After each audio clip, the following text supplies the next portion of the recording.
নমস্কার। আজ ১২ জুন বৃহস্পতিবার। আজকের একটি মর্মান্তিক সংবাদ। বিমান দুর্ঘটনায় ২৪২ জনেরই মৃত্যু। গুজরাটের আহমেদাবাদে দুর্ঘটনায় বিমানে থাকা ২৪২ জনেরই মৃত্যু হয়েছে। সামনে এলো এই মর্মান্তিক তথ্য। আহমেদাবাদে হওয়া মর্মান্তিক বিমান দুর্ঘটনায় বিমানে থাকা সকল যাত্রী, পাইলট সহ ক্রু সদস্যদের মৃত্যু হয়েছে বলে জানা গিয়েছে।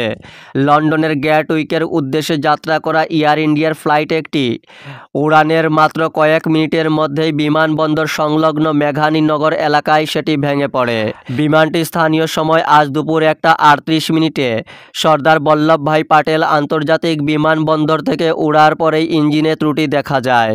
বিমানটি নিয়ন্ত্রণ হারিয়ে মেঘানীনগরের জনবসতিপূর্ণ এলাকার কাছে ভেঙে পড়ে। প্রত্যক্ষদর্শীরা জানিয়েছেন, বিমানটি ভেঙে পড়ার আগে একটি বিকট শব্দ শোনা যায় এবং তারপরেই চারিদিক ধোঁয়ায় ভরে যায়। দুর্ঘটনার খবর পাওয়ার পরেই জরুরি পরিষেবা দল, দমকল বাহিনী এবং এনডিআরএফের একাধিক দল ঘটনাস্থলে পৌঁছায়। প্রাথমিকভাবে ব্যাপক উদ্ধার অভিযান শুরু হলেও বিমানের ধ্বংসাবশেষ এবং আগুনের তীব্রতা উদ্ধারের কাজকে কঠিন করে তোলে। সন্ধ্যার পর কর্তৃপক্ষ নিশ্চিত করে যে বিমানে থাকা সকল যাত্রীর মৃত্যু হয়েছে। আহতদের জন্য নিকটস্থ হাসপাতালগুলিকে প্রস্তুত রাখা হলেও দুর্ভাগ্যবশত কারোরই প্রাণ বাঁচানো যায়নি। এই ভয়াবহ দুর্ঘটনার খবর জানার পর রাষ্ট্রপতি দ্রৌপদী মুর্মু, প্রধানমন্ত্রী নরেন্দ্র মোদী, বাংলার মুখ্যমন্ত্রী মমতা বন্দ্যোপাধ্যায় এবং কেন্দ্রীয় বেসামরিক বিমান পরিবহন মন্ত্রী জ্যোতিরাদিত্য সিন্ধিয়া গভীর শোক ব্যক্ত করেন।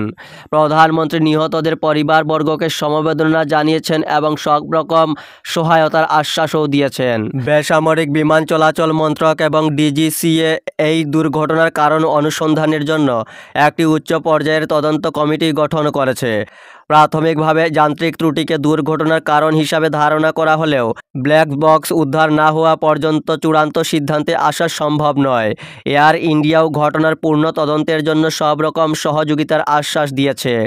বোয়িং ৭৮৭ ড্রিমলাইনার বিমানের এটি প্রথম দুর্ঘটনা। এর আগে এই বিমানের দুর্ঘটনার ইতিহাস নেই।